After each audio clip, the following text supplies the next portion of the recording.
Hello student, in previous lecture we have seen a definition of congruence relation, some properties on congruence relation. Now we are going to start today residue classes.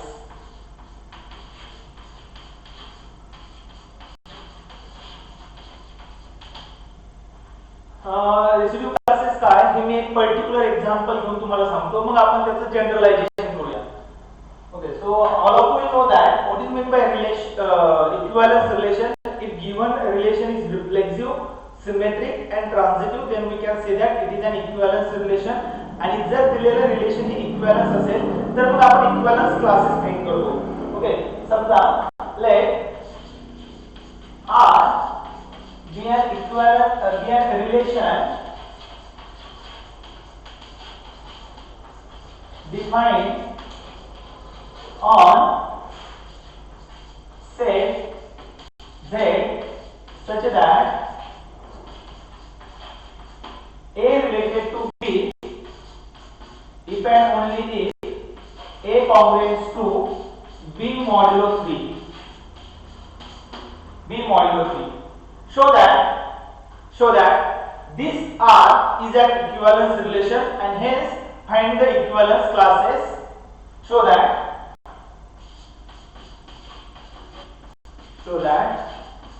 R is an equivalence relation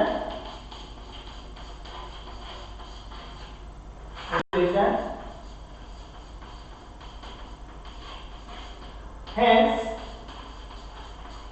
find 0 bar, 1 bar, 2 bar, 3 bar, 4 bar, 5 bar and 5 bar up 5 bar. Okay, so now बघा आपण एक particular केस घेतलीये, पुढे जाऊन आपण या 3 च्या ऐवजी n पुट करणार आहे आणि मग बघणार आहे की आपल्याला काय किती इक्विव्हॅलन्स क्लासेस मिळतील. सुरुवातीला आपल्याला काय प्रूव्ह करायचंय की हे जे काय R डिफाइन केलंय ना, काय डिफाइन R की A आणि B मध्ये रिलेशन आहे. कधी ज्यावेळेस A complex to B modulo 3 असेल. फॉर एक्झाम्पल 5 and 7 and 1 मध्ये रिलेशन आहे बघा. का बरं? कारण की 7 and कॉम्प्लेक्स टू काय 1 मॉड्युलो 3 म्हणून काय 7 रिलेटेड टू 1 आहे. 7 रिलेटेड टू 1 आहे. असे सगळे पेअर आपल्या R मध्ये बघा 1 1 कारण की 1 आणि 1 चा डिफरन्स 0 येतो आणि 3 हा 0 ने डिवाइड करतो. आपण 0 ने कधी डिवाइड नाही करत, पण एव्हरी नंबर्स डिवाइड्स 0. सो म्हणजे काय की 2 कॉम्प्लेक्स टू 2 मॉड्युलो 3 हे 2 आहे बघा. का बरं 2 आहे? कारण की 3 हा 2 आणि 2 च्या डिफरन्सला डिवाइड करतो. So this are very basic concept. I am not going to waste more time on that. We are going to prove that this R is an equivalence relation. So first reflexive. आता बघा आपल्याला माहिती आहे की हे relation कशावर define केलेलं आहे? सेट Z वरती. इन्फायनाइट सेट आहे. Z कसा आहे? इन्फायनाइट सेट आहे. तो फायनाइट सेट आहे का? नाही, इन्फायनाइट सेट आहे. त्यामध्ये सगळे नंबर लिहिणं पॉसिबल नाहीये. त्यामुळे आपण R सगळा लिहू शकत नाही, पण आपण एक R गेस करू शकतो की R मध्ये कोणते एलिमेंट आहेत, कोणते नंबर आहेत R मध्ये. R मध्ये असे सगळे नंबर आहेत की जे काय करतात माहिती का? A complex to B modulo 3. जसं मी तुम्हाला एक पेअर फाइंड करून दिलं बघा. 7 complex to 1 modulo 3, 2 complex to 2 modulo 3, 3 complex to 3 modulo 3, 5 complex to 5 modulo 3. असे सगळे पेअर R मध्ये येतात. सो आपण बघूया. आपल्याला माहिती आहे की since A 3 divides A minus A हे आपल्याला माहिती आहे की 3 0 ला डिवाइड करतो म्हणून 3 divides A minus A. What this implies? A complex to A or every A belongs to Z. मी जर Z मधला कोणताही नंबर जर घेतला Z मधला तर 3 काय करतो A minus A ला डिवाइड करतो and therefore A complex to A modulo 3 and therefore R and therefore A related to A for every A belongs to Z and therefore R is reflexive. R हे reflexive आहे. आता मला काय prove करायचं की R हे symmetric पण आहे. बघूया आपण. रिफ्लेक्सिव्ह मध्ये आपण काय दाखवतो की प्रत्येक नंबर स्वतःशी रिलेटेड आहे. आता रिफ्लेक्स सिमेट्रिक मध्ये आपण असं दाखवतो की जर तुमच्याकडे असा पेअर असेल A आणि B तर तुमच्याकडे असा सुद्धा पेअर आहे B into A. So symmetric. Suppose suppose A related to B. पण आता R ची डेफिनेशन दिलेली बघा. R म्हणजे काय आहे? A complex to B modulo 3. याचं मीनिंग काय होतं? तर हा R तुम्ही रिमूव्ह करू शकता. A complex to B modulo 3. पण तुम्हाला कॉम्प्लेक्सची डेफिनेशन माहिती आहे बघा. याच्यावर तुम्ही काय लिहू शकता? 3 डिवाइड्स A minus B. पण तुम्हाला डिवाइडची डेफिनेशन माहिती आहे. हा जो काही नंबर आहे ना तो 3 च्या मल्टिपल मध्ये आहे. A minus B equal 3k. काय करा? मायनस साइन कॉमन घ्या. इथून मायनस साइन कॉमन घ्या. B minus A is equal to 3 times minus A. Minus sign common घेऊन मी त्याला तिकडे मल्टिप्लाय केले मायनस ने. पण याचा अर्थ काय होतो माहिती का? 3 डिवाइड B minus A. पण याचा अर्थ काय होतो माहिती का? B congruent to A modulo 3. पण बघा काय ते कॉम्प्लेक्स म्हणजेच काय रे? R. कॉम्प्लेक्स म्हणजेच काय? R. म्हणजेच काय? B related to A.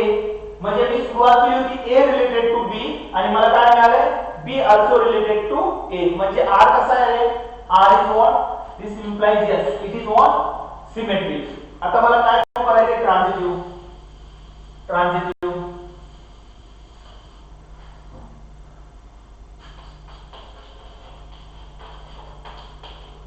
ट्रान्झिटिव्ह म्हणजे काय? A related to B and B related to C. मला काय करायचंय की A आणि C मध्ये सुद्धा रिलेशन आहे. पण आता बघा R चे मीनिंग काय आहे? R म्हणजे काय? A complex to B modulo 3. आणि या R चे मीनिंग काय आहे? की B complex to C modulo 3.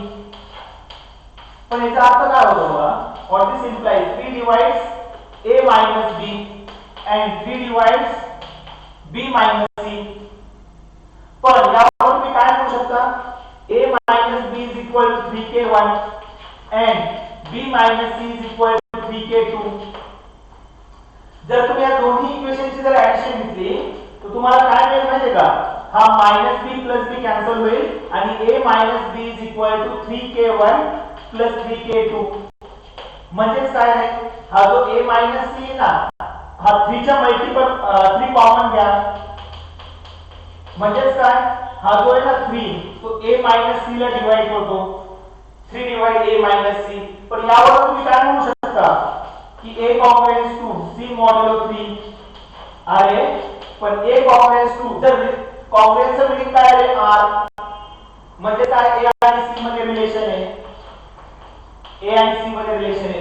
म्हणजे जर A रिलेटेड टू B असेल, B रिलेटेड टू C असेल तर A रिलेटेड टू काय आहे? C. म्हणून R कसा आहे? Yes, it is what? Transitive. मग तुम्ही जर ऑब्झर्व केलं असेल की R हा रिफ्लेक्सिव्ह पण आहे, सिमेट्रिक पण आहे आणि it is transitive also and therefore R is an equivalence relation. आपल्याला हे प्रूव्ह करायचं होतं की R कसा आहे?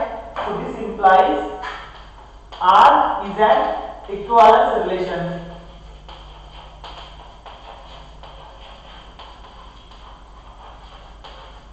Okay, this is not our part.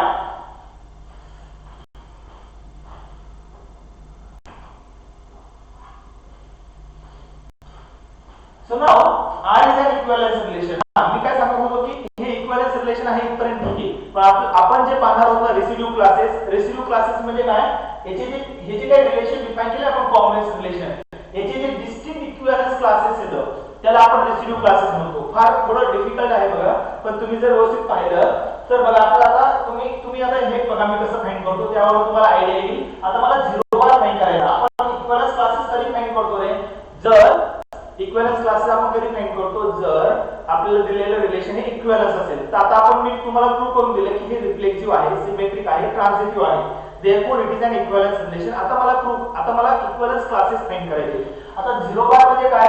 असे सगळे नंबर की ज्यातून असे सगळे नंबर तुम्हाला घ्यायचे की 0 चा आणि त्या नंबरचा जर मी डिफरन्स घेतला तो 3 च्या मल्टिपल मध्ये. ओके, आपलं रिलेशन काय आहे की असे सगळे नंबर मला इथे काय घ्यावं लागेल की असे सगळे नंबर की जे 0 complex to this number modulo 3. म्हणजे इथे काय येऊ शकतो? 3 येऊ शकतो, इथे 6 येऊ शकतो. म्हणजे 0 बार मध्ये काय आहे? -6 -3 0 3 6 9 हे सगळे नंबर 0 बार मध्ये आहेत. का बरं 0 बार मध्ये? तर यामध्ये तुम्ही कोणताही नंबर घ्या आणि त्याचा 0 बरोबर डिफरन्स घ्या, तो जो नंबर येईल ना तो 3 च्या मल्टिपल मध्ये आहे. ओके, नेक्स्ट 1 बार. आता 1 बार मला सांगा 1 बार मध्ये कोणते नंबर येतील? तुम्हाला असे नंबर फाइंड करायचे की 1 चा आणि त्या नंबरचा जर मी डिफरन्स घेतला तो येणारा नंबर 3 च्या मल्टिपल मध्ये. जसं तुम्ही घेऊ शकता बघा 4 आणि 1 चा डिफरन्स किती आहे? 3. सो यामध्ये कोणते नंबर येतील बघा? -7 -4 -1 -1 येईल का? सॉरी -7 आणि -1 सॉरी -5 -2 then 1 then 4 7 10. इकडे एखादा नंबर घ्यायचा झाला तर इकडे आपण अजून एक नंबर घेऊ शकतो बघा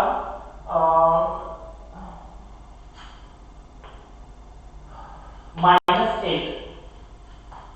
बघा तुम्ही आता 4 मधून 1 गेला किती राहिला? 3. त्याला डिवाइड करतो. 7 मधून 1 गेला 6. 10 मधून 1 गेला 9. -2 -1 म्हणजे -3. -5 -1 म्हणजे -6. -8 -1 म्हणजे -9. असे सगळे infinitely many number they are all belonging to 1 bar. हे समजते का तुम्हाला? खूप सिंपल आहे बघा. यामध्ये तुम्ही कोणताही नंबर घेतला त्याचा 1 बरोबर जर डिफरन्स घेतला तर येणारा नंबर हा 3 च्या मल्टिपल मध्ये. आता आपण पुढे जाऊया 2 बार कडे.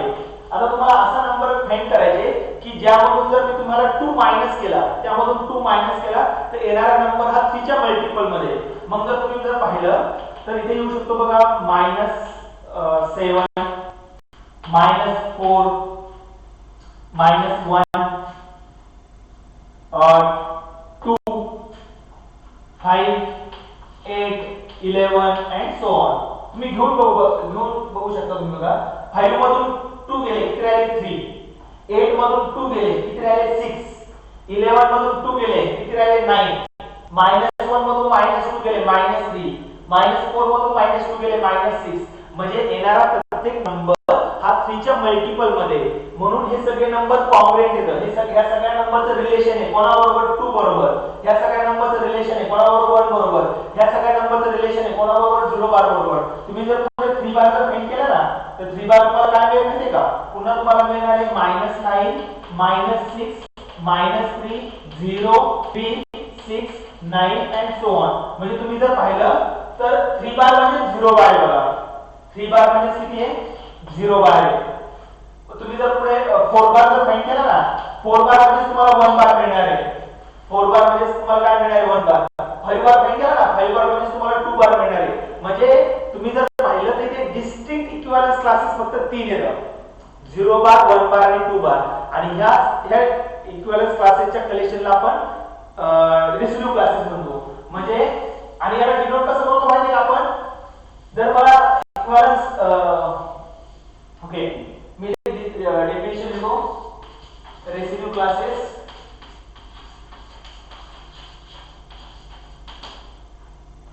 it is denoted by Zn. It is denoted by Zn. म्हणजे जसं आता Z3 बघा. n इथे या एक्झाम्पल मध्ये n किती आहे? 3. मग Z3 चे इक्विव्हॅलन्स क्लासेस किती होते? 0 बार 1 बार 2 बार. मग Zn चे इक्विव्हॅलन्स क्लासेस किती असतील बघा?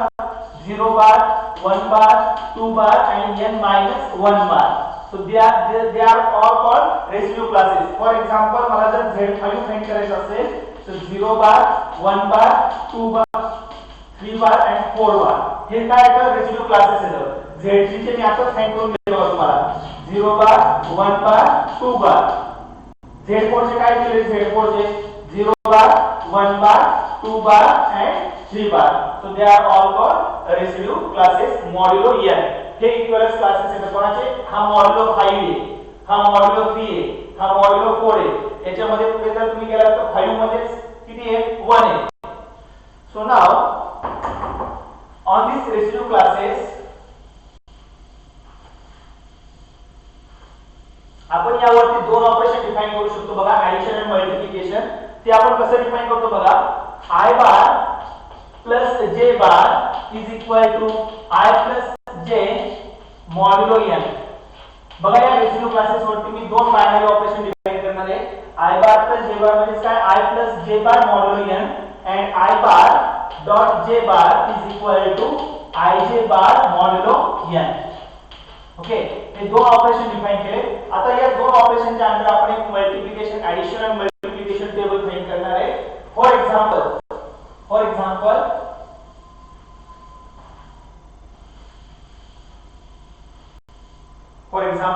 find addition and multiplication table for find addition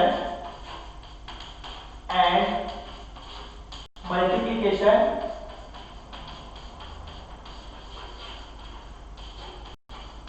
table for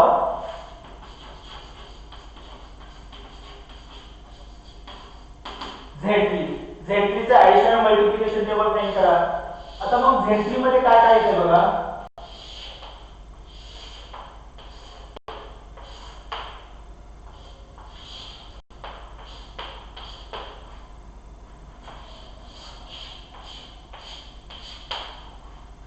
under addition 0 बार 1 बार आणि 2 बार.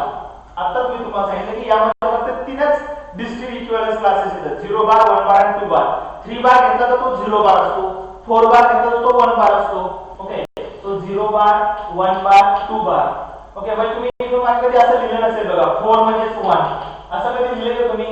नाही, पण आपण असं लिहू शकतो बघा 4 बार म्हणजे 1 बार. हे काय तर इक्विव्हॅलन्स क्लासेस येतात.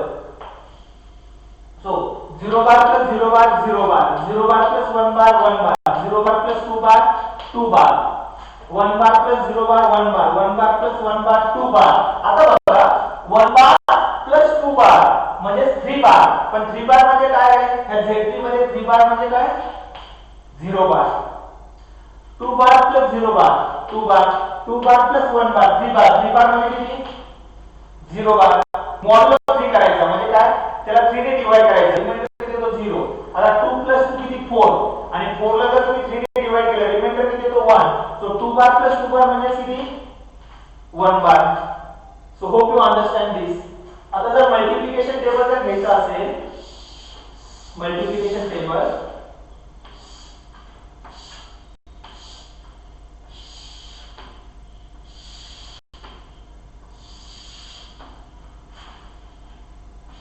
0 बार 1 बार 2 बार 0 बार 1 बार 2 बार. मल्टिप्लिकेशन टेबल बघा 0 बार into 0 bar 0 bar 0 bar into 1 bar 0 bar 0 bar into 2 bar 0 bar 1 bar into 0 bar 0 bar 1 bar into 1 bar 1 bar 1 bar into 2 bar again 2 bar.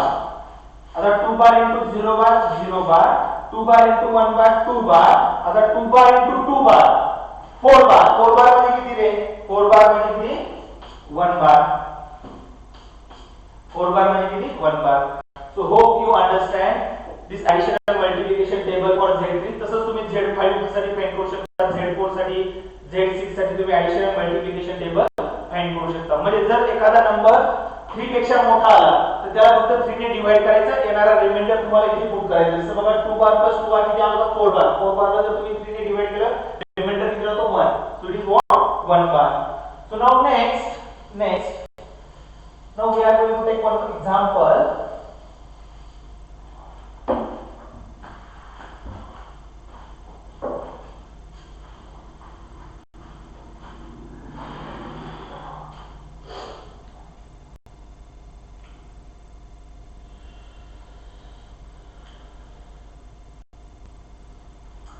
Express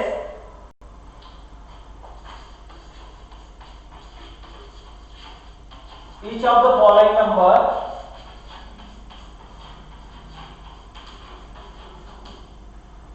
elements of Z3.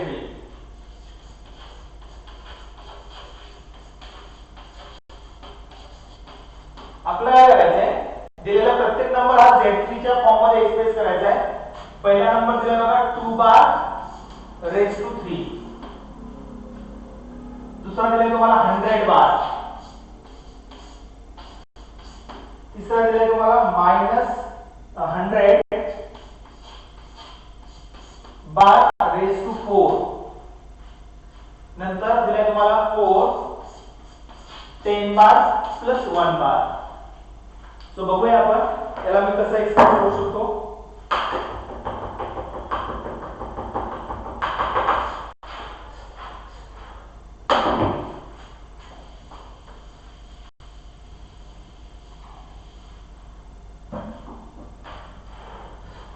आता बघा 2 बार raise to 3. आता 2 बार raise to 3 किती रे? 2 बार raise to 3 is equal to 2 bar into 2 bar into 2 bar म्हणजे किती 8 बार. मग 8 बारला जर मी 3 ने डिवाइड केलं, 8 बारला जर मी 3 ने डिवाइड केलं तर किती राहतो रिमाइंडर 2 बार मॉड्युलो 3. म्हणजे 2 बार रेस टू 3 किती 2 बार raise to 3 what 2 bar. Z3 च्या फॉर्म मध्ये Z3 चा फॉर्म आपल्याला कळाला पाहिजे. Z3 चा फॉर्म काय 0 बार 1 बार आणि 2 बार. एखादा नंबर जर 2 बार पेक्षा मोठा असेल तर त्याला आपल्याला स्मॉल करायचा आहे. कसं करणार आपल्याला मॉड्युलो करायचं. मॉड्युलो म्हणजे काय आता बघा हा 8 आहे ना मोठा नंबर आहे मग त्याला 3 ने डिवाइड करा रिमाइंडर किती राहतो 2. So 2 bar raise to 3 is what 2. Now next 100 बार. आता 100 बार. आता 100 बार म्हणजे काय आहे आपल्याला सगळ्यांना माहिती आहे. 100 बार ला जर मी 3 ने डिवाइड केलं तर रिमाइंडर किती राहणार आहे 1 बार. 1 बार मॉड्युलो 3. सो मिळालं आपल्याला 100 बार म्हणजे किती 1 बार. आता पुढचं एक्झाम्पल तिसरं -100 बार. -100 बार कॉन्ग्रुएंस टू व्हॉट मॉड्युलो 3. मग तुम्हाला असा एक नंबर घ्यायचा की जो 3 पेक्षा लहान आहे म्हणजे 0 बार 1 बार आणि 2 बार आणि ज्यांचा डिफरन्स जर घेतला मी तर त्यांचा डिफरन्स हा 3 च्या मल्टिपल मध्ये येतो. मग मी 0 बार घेऊ शकतो का नाही घेऊ शकत आहे. 1 बार घेऊ शकतो का तर 100 आणि 1 बार यांचा डिफरन्स येतो -101 म्हणजे नाही येते बघा. मग इथे मला काय घ्यावं लागेल म्हणजे का 2 बार. 2 बार बघा तुम्ही 100 -100 आणि -2 म्हणजे किती -102 आणि याला 3 ने भाग होतो बघा. सो -100 बार कशाला कॉम्प्लिमेंट करतो माहिती आहे का 2 बारला. -100 बार कॉम्प्लिमेंट टू 2 बार मॉड्युलो 3. पण आपल्याला काय फाइंड करायचं रेस टू 4. मग -100 bar raise to 4 complement to 2 bar raise to 4 modulo 3. मग पण 2 बार रेस टू 4 किती 2 बार into 2 बार into 2 बार into 2 बार so 16 बार मॉड्युलो 3. पण 16 बार आता बघा 16 बार हा 0 Z3 मधला नंबर नाहीये. 16 बार Z3 मधला नंबर आहे का नाहीये. मग आता आपल्याला माहिती 16 बार म्हणजे किती रे 16 बार म्हणजे किती 1 बार मॉड्युलो 3. म्हणून तुम्ही काय लिहू शकता त्या -100 बार रेस टू 4 ची व्हॅल्यू तुम्ही किती लिहू शकता 1 बार. Okay. Now next last 10 bar plus 1 bar. आता 10 bar plus 1 bar म्हणजे किती 11 बार आणि 11 बार म्हणजे किती 2 बार मॉड्युलो 3. मॉड्युलो 3 कारण की तुम्ही डिवाइड करून बघा ना 11 ला रिमाइंडर किती राहतो 2. So what is 10 bar plus 1 बार ची व्हॅल्यू किती आहे 2 बार and therefore 10 bar plus 1 bar is what 2 बार. मग तुम्ही जर पाहिले हे जे काही सगळे नंबर होते ते 3 पेक्षा मोठे होते पण आपण त्याला Z3 च्या फॉर्म मध्ये एक्सप्रेस केले म्हणजे आपण त्याला 0 बार 1 बार आणि 2 बार च्या फॉर्म मध्ये एक्सप्रेस केले. So hope you understand. There is one more example.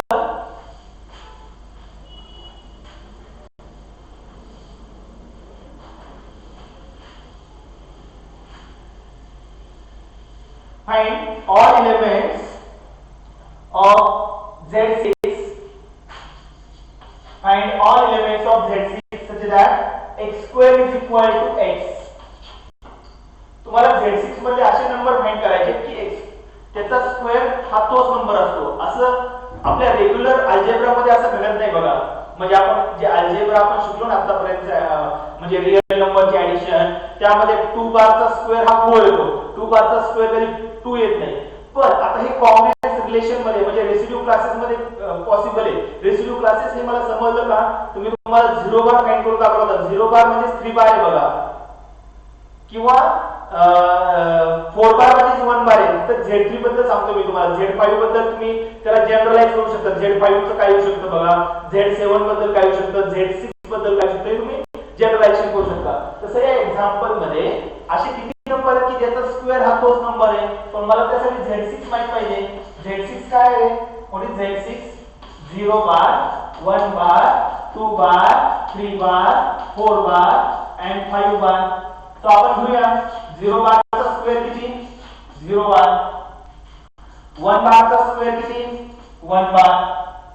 2 बारचा स्क्वेअर किती? 4 बार. हा कारण की आपल्याला काय पाहिजे फक्त जो काय नंबर आहे तो यामधलाच पाहिजे आपल्याला. तो 3 बारचा स्क्वेअर 9 बार. आता 9 बार म्हणजे आता 9 बार हा याच्यापेक्षा मोठा नंबर आला होता 5 बार पेक्षा. आपल्याला रिड्यूस करायचं. रिड्यूस कसं करतो आपण याला 6 ने डिवाइड करा. रिमाइंडर किती राहतो? 3 बार. रिमाइंडर किती राहतो? 3 बार. सो 3 बार चा स्क्वेअर 9 बार म्हणजे किती? 3 बार. आता पुढे 4 बारचा स्क्वेअर 16. आता 16 बार म्हणजे किती रे? जर मी त्याला 6 ने डिवाइड केलं तर 6 गुणिले 12 बाकी किती राहिले? 4. आता पुढे जाऊया आपण. 5 चा वर्ग 25 आणि जर मी 25 ला जर 6 ने डिवाइड केलं तर रिमाइंडर किती राहिला? 1 बार. म्हणजे जर तुम्ही पाहिलं तर इथे 0 बारचा स्क्वेअर 0 बार आहे, 1 बारचा स्क्वेअर 1 बार आहे, 2 बारचा स्क्वेअर 4 बार आहे, 3 बारचा स्क्वेअर 3 बार आहे, 4 बारचा स्क्वेअर 4 बार आहे. सो आपल्या इथे बघा इथे आपल्या किती नंबरचा स्क्वेअर तो मिळाला? 0 बार, 1 बार, 3 बार and 4 बार. हे असे नंबर आहेत की ज्यांचा स्क्वेअर तोच आहे बघा. म्हणजे 1 बारचा स्क्वेअर 1 बार आहे, 3 बारचा स्क्वेअर 3 बार आहे, 4 बारचा स्क्वेअर किती आला? पुन्हा 4 बार आला. So hope you understand. So want to stop here for today.